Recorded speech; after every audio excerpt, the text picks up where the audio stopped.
자, 여러분, 우리는 바울의 삶을 이끌어가고 있는 주님의 사명을 분명히 보았습니다. 여러분의 삶은 무엇이 이끌어가고 있으십니까? 여러분의 삶을 이끌어가는 무언가가 있죠. 예, 삶의 동기가 있습니다. 내 삶을 활기차게 만들어주는 무언가가 있습니다. 그게 뭡니까, 여러분? 여러분은 뭘 향해서 움직이고 계십니까? 그 얼마 되지 않는 돈 때문에 여러분의 인생이 다 그 돈만 따라다니시고 계십니까? 여러분, 돈이 얼마나 허망한 거냐 하면요, 이번에 우리나라에 어려운 상황이 생기고 국제 신인도가 떨어지니까 우리나라 주식시장에서 돈이 빠져나가는데, 주식시장이 팍 무너지니까 얼마가 빠져나갔는 줄 아세요? 무려 144조가 빠져나갔습니다. 여러분, 144조를 계산이나 하실 수 있으세요? 144조는커녕 저는 이게 뭐 동그라미만 몇 개만 늘어나면 막 정신이 없는데, 우리가 상상도 할 수 없는 그 돈이 하루아침에 그냥 날아가 버린 거예요. 없어져 버린 거예요. 돈이란 그런 겁니다, 여러분. 그 허망한 돈을 따라다니면 우리 인생이 어떻게 되겠어요, 여러분? 여러분, 사람들의 인정과 칭찬을 따라다니십니까? 사람들의 평판이 하루아침에 바뀌는 거 아십니까? 예, 우리 정치하는 사람들 보세요. 우리가 그들에게 열광할 때는 마치 그들이 우리의 영웅인 것처럼, 막 구세주라도 된 것처럼 열광하다가 어느 날 그들의 실체가 드러나면 막 우리가 돌아서고 손가락질하고 욕을 하고, 그러면 이제는 그 사람과 상관없는 것까지 다 그 사람 책임이에요. 그렇죠? 예. 사람의 인정이라는 거, 명예라는 거, 그런 겁니다. 그런 돈과 그런 명예를 따라다니며 살면 우리 인생도 그렇게 하루아침에 푹 꺼지고 확 날아가 버리고 돌변할 수 있는 것이 우리 인생입니다. 여러분, 그런 것 따라 사는 거 아닙니다. 우리 인생이 뭘 위해 삽니까? 우리가 그냥 죽지 못해 삽니까? 그냥 살기 위해 삽니까? 생존을 위해서 살아갑니까? 아니요. 우리는 사도 바울의 삶을 통해서 분명히 보았습니다. 주를 믿는 자의 삶은 미션 드리븐 라이프, 사명이 우리를 이끌어가는 삶, 주님께서 주신 사명이 우리의 삶을 이끌어가는 겁니다. 그가 가진 사명이 무엇이냐에 따라서 그가 선택하는 길이 달라지는 삶입니다. 그저 살기 위해 살아가는 사람은요, 어떻게든 당장의 눈앞의 문제에서 벗어나고 그 위기를 벗어나는 길을 선택하기 위해서 거기서 발버둥을 칩니다. 그러나 사명을 따라가는 사람은 살든지 죽든지 그의 사명이 이루어지는 그 길을 택하는 겁니다. 때로는 사명을 위해서 죽는 길인 줄 알면서도 가기도 하고, 때로는 사명을 위해서 내가 이득과 명예를 얻을 수 있는 길인데도 포기할 때가 얼마나 많은지 모릅니다. 자, 여러분, 가이사랴에서 재판을 마친 바울은요, 비록 거기서 무죄로 풀려나 자유로운 몸이 되지는 못했습니다. 그러나 오히려 그가 선택한 것은 로마 군병들의 호위를 받으며 주께서 가라고 하신, 그가 가야만 하는 그 자리, 그곳, 그 사명의 자리로 당당하게 나아갈 수 있게 되었던 거죠. 자, 여러분, 다시 말씀드립니다.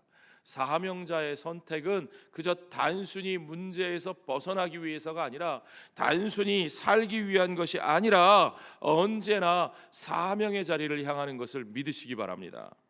자, 그럴 때 그에게 사명을 주신 우리 주님께서 그의 생명도 지켜주시고 그와 함께하는 이들도 지켜주시고, 그를 통하여 오히려 그 모든 이들이 복을 받게 하는 것을 믿으시기 바랍니다. 그러니까 바울이 고린도전서에서 뭐라 그러냐면, 우리가 가장 약한 자 같으나 사실은 가장 강한 자고, 우리가 가장 가난한 자 같으나 사실은 우리가 가장 부유한 자라고. 아멘. 그렇습니다. 사명자는 그렇게 사는 겁니다. 자, 바울의 로마로 가는 길을 우리가 좀 살펴봅시다. 바울이 로마로 가는 길은 배를 타고 가는 길이었습니다. 자, 배를 타고 그 지중해를 쫙 헤쳐가는데 지도를 좀 보여주실까요? 예, 바울이 가이사랴에서 출발해서 시돈에 잠깐 들렸다가 성도들과 교제한 후에 그리고 이제는 지중해 한복판의 폭풍을 피하기 위해서 키프로스 섬, 구브로라고 성경에 되어 있죠. 키프로스 섬 그 안쪽으로 돌아서 쭉 해안가를 따라 가다가 그 다음에 나오는 섬이 크레타 섬, 성경에는 그레데라고 되어 있습니다. 그 그레데 섬의 살모네를 지나 미항, 아름다운 항구라고 하는 곳까지 이르게 되었습니다. 어떤 배를 타고요? 알렉산드리아 배를 타고요. 자, 그런데 그 미항, 아름다운 항구라 이름 붙은 그곳이 겨울을 나기에 뭔가 좀 부족하고 불편했던 거죠. 뭐 환경이 안 좋았는지, 뭐 물자가 부족했는지, 식량이 부족했는지 모르겠어요. 하여튼 무언가 불편해서 사람들은 그보다 형편이 나은 베닉스라는 곳으로 항해하려고 했어요. 미항에서 불과 4-5km 떨어진 곳입니다. 그러니까 괜찮다고 생각했겠죠. 문제는 이미 위험한 계절이 시작됐다는 겁니다. 9절에 보세요. 여러 날이 걸려 금식하는 절기가 이미 지났으므로 항해하기가 위태한지라. 자, 금식하는 절기, 유대인의 절기입니다. 레위기 16장에 나오는 대속죄의 날, 속죄일, 바로 그날이 금식하는 절기예요. 이때가 언제냐? 오늘날 달력으로 하면 10월 초쯤입니다. 유대인의 달력으로는 7월 일곱째 달이라고 성경이 되어 있는데 오늘날로 하면 10월 초쯤 됩니다. 제가 왜 이 절기를 이렇게 잘 아느냐? 제가 유대인들 틈에서 살았거든요. 제가 살던 동네에 유대인들이 너무너무 많았어요. 그런데요, 그 유대인들이 꼭 1년에 지키는 두 절기가, 하나는 봄철에 패스오버, 뭐죠? 유월절, 여러분 아시죠? 유월절. 또 하나는 가을에 욤키퍼입니다. 욤키퍼, 대속죄의 절기입니다. 그때 유대인들은 금식합니다. 그 금식하는 절기가 이미 지났기 때문에 이때는 10월에 접어들었다는 거고, 10월이 되면 벌써 바람이 바뀌어요. 바람의 방향이 바뀌어요. 날씨가 완전히 바뀌는 거예요. 그래서 바울은 그들에게 미항에 머물기를 권했습니다. 그런데 사람들이 바울의 말을 들을까요? 안 들을까요? 안 듣죠. 일개 죄수의 말을 그들이 들을 리가 없어요. 백부장은 바울의 말보다 선장과 선주의 말을 듣고 배를 출발합니다. 예, 아니 배를 운행하는데 선장과 선주의 말을 안 들을 이유가 없잖아요. 자, 10절에 보십시오. 말하되 여러분이요 내가 보니, 바울이 말하는 겁니다. 이번 항해가 하물과 배만 아니라 우리 생명에도 타격과 많은 손해를 끼치리라 하되. 예, 아무도 귀 기울이지 않지만 바울은 그가 분별한 것을 가지고 그의 양심을 따라 책임감 있게 그것을 말하지 않을 수가 없습니다. 그게 하나님의 사람의 삶의 태도죠. 그런데요, 사람들은요, 예나 지금이나 마찬가지예요. 이때만 그런 게 아니고 오늘도 그래요. 당장의 눈앞의 불편을 해소하기 위해서 장차 올 더 큰 위험을 피할 수 있는 결정을 사람들은 외면합니다. 그것 따르지 않습니다. 왜냐하면 사람들에게는 앞으로 닥칠지 안 닥칠지 모르는 위험보다 당장에 뭐가 중요해요? 나의 이득과 당장에 나의 편의가 더 중요하다는 거죠. 여러분, 옛날 사람들이 무지해서 그랬던 걸까요? 2000년 전이나 그랬을까요? 아닙니다. 2024년 오늘날도 사람들의 모습은 별로 다르지 않습니다. 자, 여러분, 2024년 11월 25일부터 12월 1일까지 우리 부산에서 엄청나게 큰 행사가 있었어요. 뭔 줄 아시죠? 예, 영어로 하면 Intergovernmental Negotiation Committee on Plastic Pollution. 뭐냐 하면요, 정부 간의 인터거버먼털, 시민단체들끼리 하는 게 아니고요, 정부가 UN 회원국 정부가 대표자를 보내서 협상하는 거예요. 뭘 협상하느냐? 플라스틱 폴루션, 플라스틱으로 인해서 생기는 오염, 환경 문제, 이거 해결하지 않으면 안 된다, 우리가 다 죽는다. 그거 이대로 계속 놔뒀다가는 바다가 다 미세 플라스틱으로 오염되고 땅이 다 오염되고 그걸 먹는 짐승들, 식물들이 문제가 생기고 그걸 먹고 사는 우리 인간들이 큰일 난다는 거예요. 어떻게 큰일 나냐고요? 플라스틱, 미세 플라스틱의 신체가 오염되면 생식세포가 망가진대요. 생식세포가 망가지면 어떻게 되겠어요? 인간이 자손을 못 봐요. 그럼 어떻게 되겠어요? 인류가 멸종하는 거죠. 죽는 거예요, 여러분. 이 문제가 심각합니다. 문제가 심각한 걸 다 알았어요. 그래서 오래전부터 회의를 해왔어요. 5번째 회의예요. 이게 지금 처음이 아니고 제5차 회의를 부산에서 모였고 멕시코에서 우리 지금 한국 대표분이 말씀하고 계시는 건데, 이분이 외교부 국장님이에요.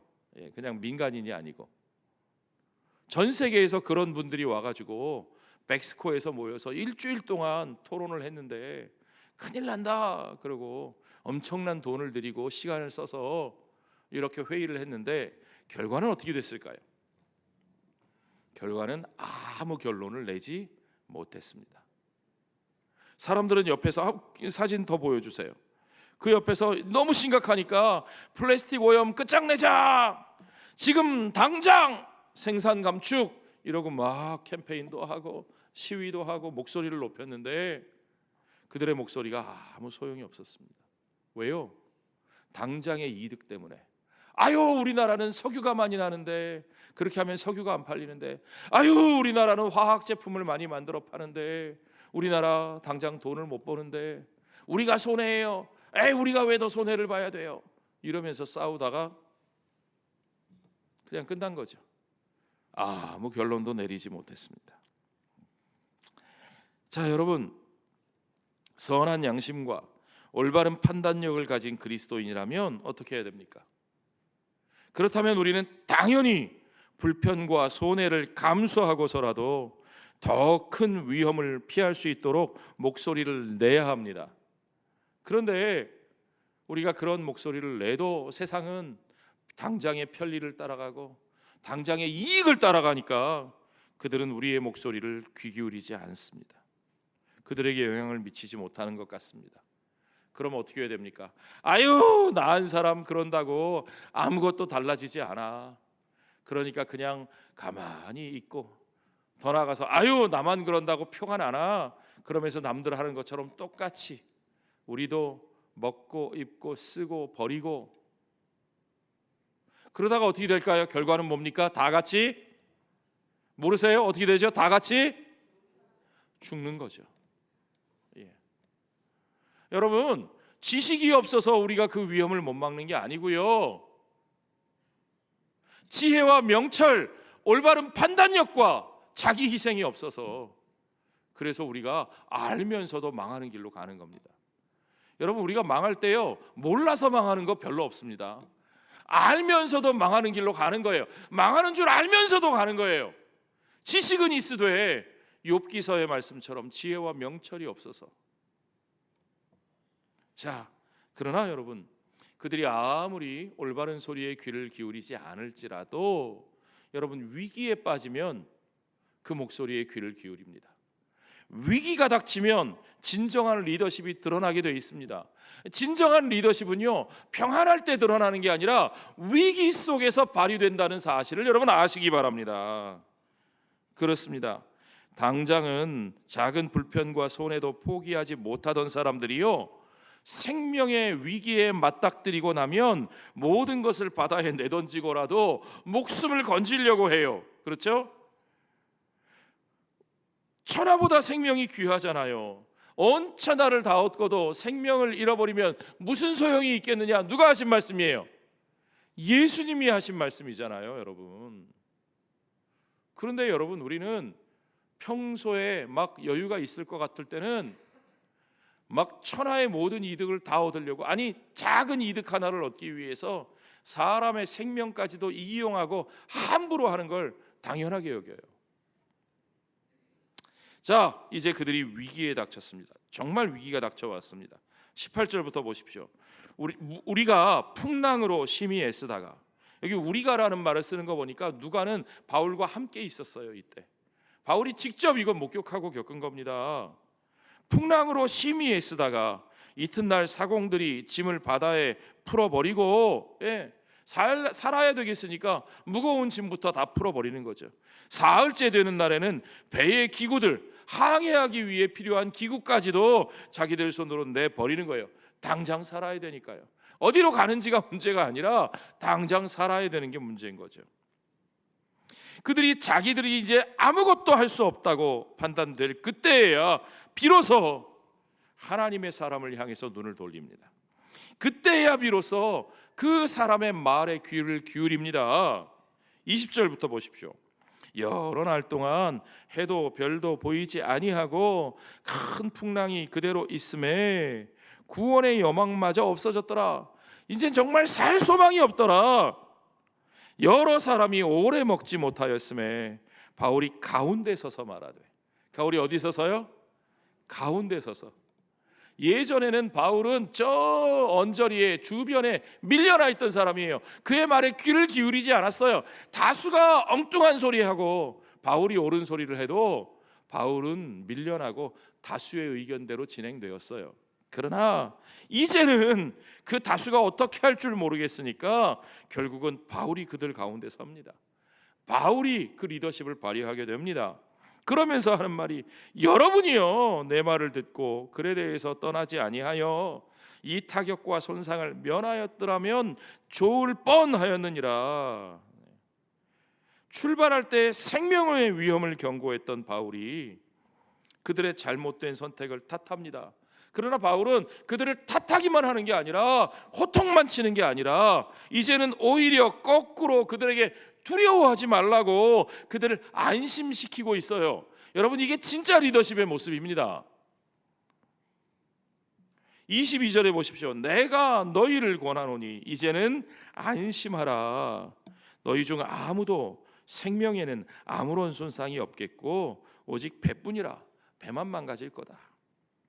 자, 바울이 어떻게 이런 말을 할 수 있었을까요? 바울이 무슨 항해의 전문가예요? 바울이 바다를 꿰뚫고 있어요? 그런 거 아닙니다. 그것은 오직 자신이 반드시 사명의 자리, 가이사 앞에 서야 하겠다, 로마로 가야 하겠다고 말씀하셨던 그 주님의 말씀을 들은 거예요. 주의 사자가 그 앞에 말씀하셨고 그가 그것을 신뢰했습니다. 그 말씀을 분명히 믿었습니다. 23절부터 다시 보시죠. 내가 속한 바 곧 내가 섬기는 하나님의 사자가 어젯밤에 내 곁에 서서 말하되 바울아 두려워하지 말라. 내가 가이사 앞에 서야 하겠고 하나님께서 너와 함께 항해하는 자를 다 내게 주셨다. 누구에게? 바울에게 주셨다. 그러므로 여러분이여 안심하라. 나는 내게 말씀하신 그대로 되리라고 하나님을 믿노라. 나의 지식을 믿노라? 나의 능력을 믿노라? 아니요, 내게 말씀하신 하나님을 믿노라. 아멘. 그렇습니다. 여러분, 위기의 순간에 중요한 건 상황이 얼마나 심각하냐 하는 것보다도 내가 힘이 있느냐 없느냐 보다도 진짜 중요한 건 뭐냐? 하나님이 어떤 분이신가 하는 겁니다. 아멘. 그 하나님이 어떤 하나님이십니까? 하나님은요 반드시 그가 부르신 사명자를 그 부르심의 소망을 따라 신실하게 그곳으로 인도하시는 분이신 것을 믿으시기 바랍니다. 그 사명을 위하여 하나님께서 그를 지키실 뿐만 아니라 그와 함께하는 모든 이들의 생명까지도 그에게 맡기셨다. 여러분, 이 말씀이 사실은 대단해 보이지만 굉장히 부담되는 말씀입니다. 엄청난 책임감이 따르는 말씀입니다. 그러나 바울은 그 책임감을 받아들입니다. 그 말씀을 믿습니다. 그리고 그 믿음이 모든 사람들이 혼란 가운데서 두려워 떨면서 우왕좌왕하면서 아무 일도 하지 못하고 있을 때에 바울의 믿음과 마음과 생각을 지켜주시고, 아멘, 마음과 생각을 지켜주시고 그 지켜진 마음을 가지고 그 사태에 올바르게 대처하게 해주는 진정한 리더십을 발휘할 수 있도록 바울을 움직여 주었던 것을 여러분 아셔야 됩니다. 그걸 볼 줄 아셔야 돼요. 30절부터 봅시다. 사공들이 도망하고자 하여, 항해 전문가인 사공들이 이 승객들의 생명을 책임지고 있는 그들이 그 책임을 내팽개치고 나만 살겠다고 도망가려고 합니다. 그런데 사실은 그렇게 도망가도 그들도 살 수 있는지 없는지 알아요, 몰라요? 몰라요. 살 길인지 죽을 길인지도 모르면서 가는 거예요. 이물에서 닻을 내리는 척하고 거룻배를 바다에 내려놓습니다. 그때 바울이 그걸 보고 순간적으로 판단합니다. 여러분, 영적 책임감을 가진 사람은 위기에서 올바른 판단을 하게 됩니다. 올바로 행동하게 됩니다. 바울이 백부장과 군인들에게 이르되 잡아라! 저들 잡아! 저 사람들이 이 배에 있지 않으면 너희가 구원을 얻지 못할 거야. 우리가 다 죽을 거야. 진짜 그 순간에 필요한 게 뭔지를 바로 판단하게 되는 거죠. 그 말을 들으니까 군인들이 거룻줄을 끊어 떼어 버리게 되는 거죠. 자, 여러분, 우리에게 주신 사명과 그 사명에 대한 믿음, 그 사명을 주신 그분이 신실하게 이루어내실 것이라는 그 믿음이 우리를 참다운 리더십의 자리로, 진짜 리더십의 자리로, 책임감 있는 삶의 자리로 인도하시는 것을 믿으시기 바랍니다. 우리가 부르심을 따라 믿음으로 살아갈 때 우리는 평소에 우리의 말에 귀를 기울이지도 않고 무시하던 그들에게까지도 오히려 그들을 내게 주셨다는 사실을 알고, 내가 왜 그들까지 책임져? 아니, 내 말 안 들을 때는 언제고? 쥐들 책임이야. 그러한 태도가 아니라 그럼에도 불구하고 그들을 품고, 그럼에도 불구하고 그들의 손을 잡고 끝까지 책임 있게 행동하게 되는 것을 여러분 보셔야 합니다. 그렇습니다. 사명자의 리더십은 한마디로 말하면 생명을 살리는 리더십입니다. 어떤 리더십이라고요? 생명을 살리는 리더십. 그들을 타박하고 그들을 호통치고 그들과 싸우고 그들을 짓밟는 리더십이 아니라 그들의 부족함에도 불구하고, 그들의 잘못에도 불구하고 그들을 품어 안고 그들을 책임지고 그들의 생명을 살리는 리더십인 것을 믿으시기 바랍니다. 평안할 때 세상을 향해서 내 목소리 높이고 내 영향력 발휘하려고 하고 내가 모든 것 컨트롤하려고 하고 내가 높아지고 내가 주목받으려고 하는 그런 리더십 아닙니다. 비록 외면받고 무시당하고 소외될지라도 묵묵히 하나님과 사람 앞에서 바울이 고백했던 것처럼 양심의 소리를 따라서, 신앙 양심을 따라서 거리낌 없이 진실을 말하는 것이, 그것이 하나님의 사람의 모습입니다. 그 하나님의 사람이 평소에 그런 모습을 보였을 때 그를 주변부로 밀어내고 무시하고 외면하던 사람들조차도 이제 절체절명의 위기의 순간에서는 그에게 귀를 기울이는 거죠. 여러분, 그게 교회가 가져야 할 리더십입니다. 그게 세상을 살아가는 그리스도인들이 가져야 될 리더십입니다. 우리는 정말 그렇게 살고 있습니까? 우리가 평소에 그렇게 살았다면 이 위기의 순간에 그들이 우리를 말하게 합니다. 우리의 목소리에 귀를 기울입니다. 그것을 중요하게 받아들입니다. 그러나 만약에 이 사회에 정말 위기와 어려움의 순간이 왔는데도 사람들이 우리의 말하는 것을 외면하고 우리를 무시하고 조롱한다면 그건 아마도 우리가 평소에 보인 태도 때문일 것이라고 저는 생각합니다. 우리는 바울이 보여준 이 생명을 살리는 리더십, 사명자의 리더십과는 정반대의 모습으로 행동하지 않았습니까? 자, 바울과 같은 생명을 살리는 진짜 리더십을 가진 사람, 그런 사람의 올바른 판단과 말 한마디 한마디가 사람들에게 소망을 주고 그들이 그 고통의 순간을 견뎌내고 기다릴 수 있는 힘이 되고 그들에게 결국은 적절한 행동을 하게 해서 결국은 사명자 자신뿐만 아니라 그들 모두를 살려내는 아름다운 결과를 낳게 되는 것입니다. 그게 진짜 그리스도인의 선한 영향력이고 그것이 생명을 살리는 리더십이라고 저는 믿습니다. 자, 바울의 모습을 보십시오. 33절에 날이 새어가매 바울이 여러 사람에게 음식 먹기를 권하여 이르되 너희가 기다리고 기다리며 먹지 못하고 줄인 지가 오늘까지 열 나흘인즉 음식 먹기를 권하노니. 바울은 지금 그들을 돌아보는 거죠. 보살펴 주는 겁니다. 기력을 돋구어 주는 겁니다. 이것이 너희의 구원을 위하는 것이요 너희 중 머리카락 하나도 잃을 자가 없으리라. 와, 이 얼마나 멋진 말입니까? 그 혼란한 절체절명의 상황 속에서도 믿음의 사람이 보여주는 이 모습 여러분 보셔야 됩니다. 그의 모습은 누구를 닮았습니까? 그건 예수님의 모습을 닮았어요. 그가 잡히시기 전날 밤까지 제자들과 떡을 떼시며 축사하시며 제자들에게 말씀하신 주님의 모습, 바울의 모습은 정말 주님의 모습을 닮았습니다. 35절에도 보세요. 떡을 가져다가 모든 사람 앞에서 하나님께 축사하고 떼어 먹기를 시작하며 그들도 다 안심하고 받아 먹으니 배에 있는 우리의 수는 전부 276명이더라.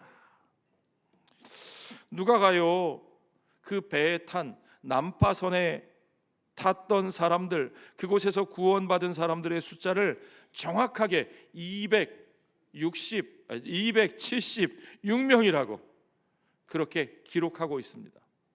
그냥 많은 사람이 있었다라고 하지 않고 이렇게 정확한 숫자를 기록하고 있는 데는 의도가 있다고 생각합니다. 이게 너무 중요합니다. 저는요 이 부분의 말씀을 묵상하면서 정말 아픈 기억이 떠올랐어요. 2016년에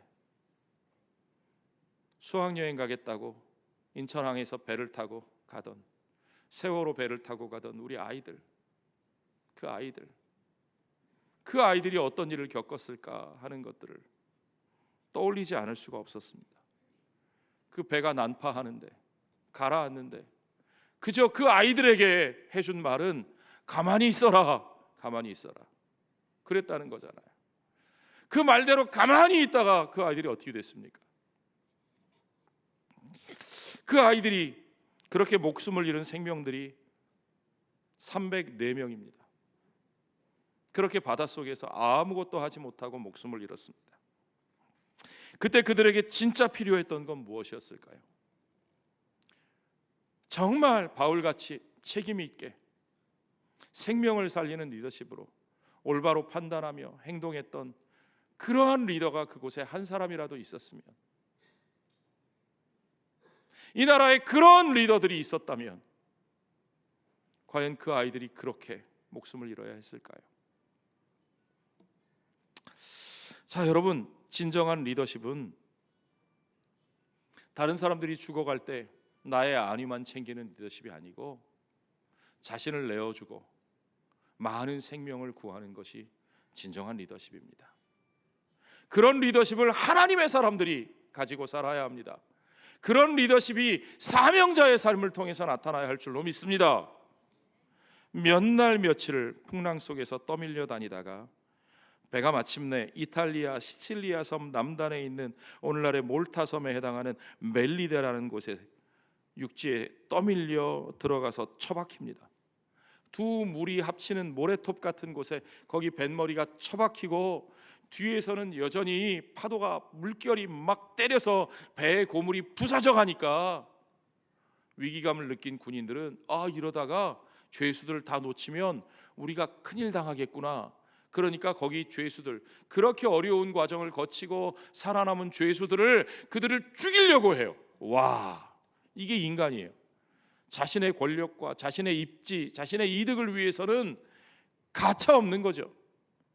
그러나 그 배의 책임자 백부장 율리오가 바울을 구원하기 위해서, 누구 때문에요? 바울 때문에 그 죄수들을 죽이지 못하게 하고 그들로 하여금 배에서 빠져나가도록 그들을 놓아주죠. 자, 여러분, 이 상황 속에서 바울은 어떻게 했을까요? 바울은 자기 혼자 얼마든지 도망갈 수 있었습니다. 살 수 있었습니다. 율리오의 특별한 배려가 있었습니다. 그러나 바울은 거기서 자기만 사는 길을 택하지 않고 그 276명과 함께 그들을 구조해내고 그들의 갈 길을 끝까지 책임지는 역할을 합니다. 여러분, 만약에 여러분이 또는 여러분의 자녀가 그런 상황에 부딪혔으면 여러분 뭐라고 말씀하시겠습니까? 바울의 행동을 보면 야, 너 왜 안 가? 빨리 가, 빨리 가. 그러지 않으시겠어요? 너 뭐 하는 거야? 너 할 만큼 했잖아. 왜 노지랖이야? 그러다 너까지 죽으면 어떡하려고? 너 지금 풀려날 수 있는 기회야. 네가 가려고 하는 곳 거의 다 왔어. 이제는 이 로마 군인들하고 같이 안 가도 이탈리아로 들어갈 수 있어. 너 빨리 가. 기회야. 저 사람들 사는 거 그거 너하고 상관없어. 그러나 아니요. 바울은 그들 곁을 떠나지 않고 멜리데에 난파된 뒤에도 하나님의 사람인 그를 주님께서 지켜주시는 것을 보여줍니다. 원주민들 앞에 보여줍니다. 독사가 물었는데도 그가 죽지 않고 하나님이 지키시는 것을 보고 원주민들이 바울 때문에 거기 있는 그 모든 배의 사람들을 돌봐주고 그들을 먹이고 배에 필요한 것을 실어주고 그들이 함께 그 길을 갈 수 있게 해주는 거죠. 회복력. 바울은 그 모든 사람들을 지킬 뿐만 아니라 그로 말미암아 그 사람들의 여정이, 인생이, 삶이 회복되게 하는 것을 여러분 보십시오. 그 회복력. 우리나라에 지금 필요한 것이 회복력입니다. 우리나라가 그 어려운 상황이었을 때 혼돈의 상황 속에서도 외국 언론들이 계속 칭찬한 것이 회복력, 민주적 회복력이 한국 사람들에게 있다. 한국 사람들이 그 모습을 보여주고 있다. 그렇게 찬사를 보냈습니다. 여러분, 오늘 그 회복력을 가지고 이 세상 속에서 그 회복력을 심어 나가야 되는 사람들이 바로 저와 여러분 하나님의 사람들이고 우리 사명자들의 길인 것을 믿으시기 바랍니다. 그렇습니다. 결국은 그 모든 생명과 그들의 여정을 하나님의 사람이 책임지는 겁니다. 누가 책임졌다고요? 하나님의 사람이요.